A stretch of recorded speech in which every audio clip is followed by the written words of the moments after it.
Hola, gracias por estar escuchando este podcast.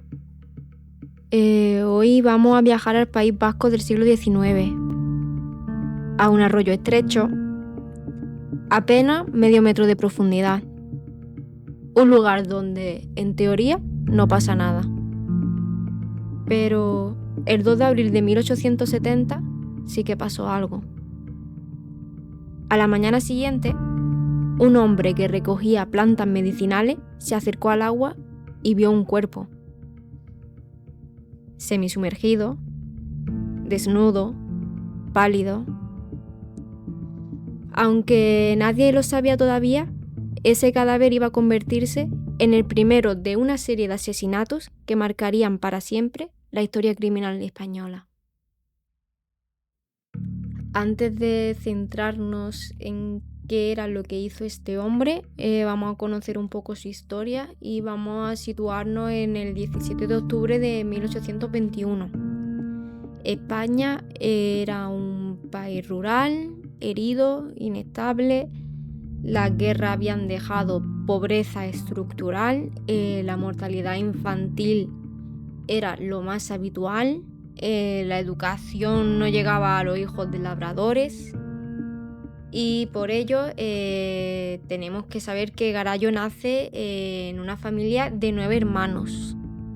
9 hijos en una economía de subsistencia solo puede significar una cosa: que todos trabajan. Garallo nunca aprende a leer, nunca escribe su nombre, nunca entra en una escuela y con 14 años ya es enviado a servir. Para ubicarnos, tengo que decir que estamos en los años posteriores a la Primera Guerra Carlista. El norte vive rodeado de violencia política, fusilamientos, revueltas, ejércitos irregulares. Aunque no había pruebas de que Garallo combatiera en ese entonces, crece en un entorno donde la violencia no es excepcional. En 1850 entra como criado en casa de una viuda en Vitoria. Estos se casan, tienen 5 hijos y 3 de ellos sobreviven. Durante 13 años no hay registro de violencia criminal para nada y de hecho el cronista Ricardo Becerro de Bengoa escribía que su conducta fue intachable. Era buen trabajador, era campesino, padre. Esto es importante porque el perfil que vemos aquí no es el de un joven delincuente, no es el de marginado urbano, es el de un hombre integrado en su comunidad rural. Para entender todo un poco mejor, vamos a irnos al 1863 en 1870. En esta época muere su primera esposa. La estructura familiar se resquebraja, pero se casa de nuevo en 1864. La convivencia es conflictiva, los hijos deciden huir, el hogar se convierte en un espacio de tensión y bueno, desde la criminología contemporánea sabemos que la desestructuración familiar en edades adultas puede actuar como catalizador de conductas violentas latentes. No crea al agresor, pero puede desinhibirla. En 1870 muere también su segunda esposa. Y ese mismo año ocurre el primer asesinato. Ahora vamos a hablar del primer homicidio, que ocurrió el 2 de abril de 1870. Garallo sale con una prostituta, discuten por dinero, 3 reales, ella exige 5. Hay una escalada verbal, una escalada física y todo empeora. Vale, ahora vamos a analizar técnicamente qué fue lo que ocurrió realmente. Vale, estamos hablando de una estrangulación manual. La estrangulación con manos desnudas requiere fuerza sostenida, contacto íntimo, dominio físico, presión mantenida durante 3 a 5 minutos para provocar muerte irreversible, y los signos forenses típicos suelen incluir equimosis en cuello, fractura de helioides, aunque no tiene por qué ser siempre, congestión facial, petequias en conjuntivas, hemorragias subcutáneas. Y recordamos que luego la sumerge en agua.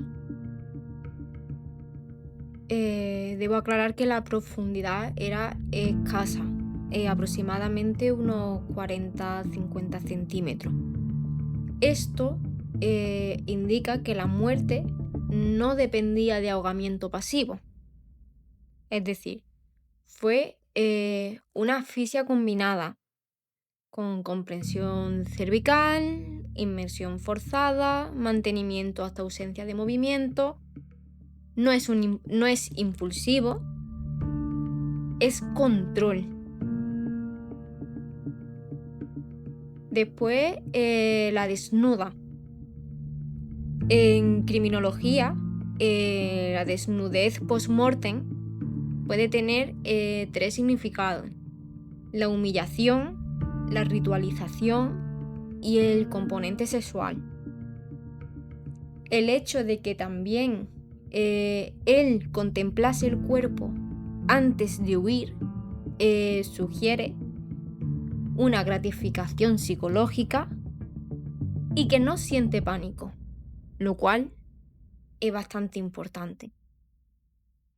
La estrangulación manual a mí me llama especialmente la atención porque muchos agresores sexuales, homicidas, prefieren este método por el control absoluto que proporciona.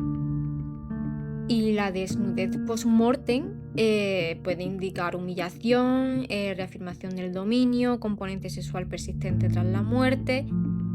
En este caso, no hay evidencia técnica de mutilación en este primer caso. Entonces, la conclusión forense era que era un homicidio por asfixia mecánica combinada con sumersión forzada. La causa se archiva, no hay sospechoso, y desde la psicología del crimen sabemos que la impunidad en el primer homicidio es uno de los mayores reforzadores conductuales. El agresor aprende que puede matar y que puede continuar con su vida porque no ha habido ningún tipo de consecuencia, y así lo hace. Ahora nos vamos a remontar en 1872, en el crimen de la niña. El sacamantecas asesina a una menor de 13 años. Aquí podemos decir que la violencia escala. Hay estrangulación, hay violación y hay remate. Desde un punto de vista forense, la agresión sexual en homicidas, estranguladores, suele correlacionar con fantasía de dominación, necesidad de control absoluto, excitación asociada a la asfixia, y la víctima es vulnerable. Además, estamos hablando de un menor, estamos hablando de una edad temprana, es un menor y eso no puede defenderse.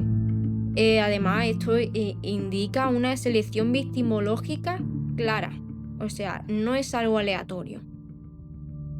Analizando un poco el caso, la combinación de estrangulación, violación y lesiones adicionales sugiere que agresión sexual primaria con homicidio lo hace para evitar identificación. En menores, la estrangulación manual suele dejar marca de dedos, hematomas circulares, posible fractura de helioides, que sí que es verdad que es un poquito menos frecuente, pero el remate sugiere golpes contundentes o heridas punzantes, porque él siente la necesidad de asegurar la muerte. Esto indica un nivel mayor de violencia que en el primer caso del que ya he hablado. Y aquí vemos una escalada conductual. Días después comete otro asesinato, otra violación, asfixia, apertura abdominal. Aquí surge el elemento clave. La prensa habla de extracción de vísceras, pero técnicamente debemos preguntarnos, ¿hay evidencia de extracción sistemática del tejido adiposo? A ver, no existen informes médicos detallados conservados que describan incisiones limpias dirigidas a grasa subcutánea, separación técnica del tejido adiposo, ausencia de órganos específicos. Por ello, lo más probable, desde un análisis moderno, es una mutilación desorganizada, una manipulación post-mortem, violencia sexual extrema, sensacionalismo periodístico de la época. Y el término sacamantecas en este momento ya existía en el imaginario popular, pero él se convierte en su encarnación real. ¿Por qué explico esto? Porque para extraer grasa humana con intención médica se necesitaría incisión limpia subcutánea, separación cuidadosa del tejido adiposo, herramienta adecuada, el tiempo suficiente. Pero lo que describen las crónicas parece algo más compatible con una incisión desorganizada, evisceración parcial o una manipulación impulsiva. En asesinato sexual extremo, la apertura abdominal puede representar una búsqueda de estimulación adicional, una curiosidad anatómica, fantasía de poseer completamente el cuerpo. En este caso, no hay evidencia histórica de que Garallo vendiera grasa. Entonces, la hipótesis más sólida es una mutilación post-mortem con motivación sexual o impulsiva, magnificada claramente por la prensa. Haciendo un perfil criminológico profundo, si analizamos el patrón completo, vemos que la victimología normalmente tiene que ver con mujeres que suelen ser vulnerables, que suelen estar aisladas, que bajo riesgo de búsqueda inmediata, y que el método que está usando que usaba era estrangulación manual preferente, contacto físico directo, escalada arma blanca en fases posteriores, y que su organización era normalmente moderadamente organizada. Él seleccionaba lugares que estuviesen aislados y mantiene vida normal entre crímenes. Por ello, Una psicodinámica probable es que fuera alguien con baja empatía, que tuviera un control emocional superficial, que sintiera gratificación en dominación y una posible parafilia asociada a asfixia. No hay ningún tipo de evidencia de psicosis, no hay delirio documentado. Por eso, esto sugiere un agresor sexual homicida con rasgos antisociales, pero funcional socialmente. Ahora nos vamos a situar en 1878, donde hubieron varios intentos fallidos y donde hubo la detención. En 1878, el sacamanteca ataca a una molinera, ella resiste y lo denuncia. Es detenido, cumple 2 meses y aquí hay algo clínicamente fascinante. Durante la prisión, él no muestra ansiedad notable. No deja de dormir, no tiene crisis nerviosas documentadas y pues esto sugiere que posee poseía una alta frialdad emocional y una capacidad de compartimentación psicológica increíble. Él sale de prisión y vuelve a matar. Esto que he comentado nos permite analizar algo crucial, y es que el agresor no cambia patrón aunque el riesgo aumente. Eso indica que hay un impulso dominante, que baja la percepción del riesgo y que tiene una sensación de invulnerabilidad tras la inmunidad previa, porque anteriormente ha cometido unos delitos por los que no ha tenido ningún tipo de consecuencia. También hubo un intento fallido con una anciana, que es la mendiga. Aquí observamos variación victimológica. Ya no solo son prostitutas, ahora también son ancianas y mendigas. ¿Por qué?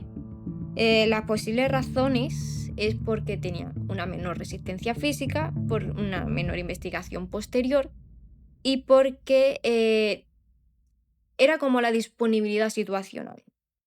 La agresión se frustra porque la víctima resiste.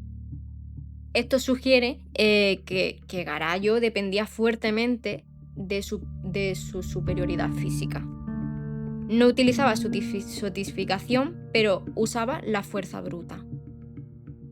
El caso de la molinera Ángela López de Armentia, en 1878, nos da a ver que tenemos una lucha documentada.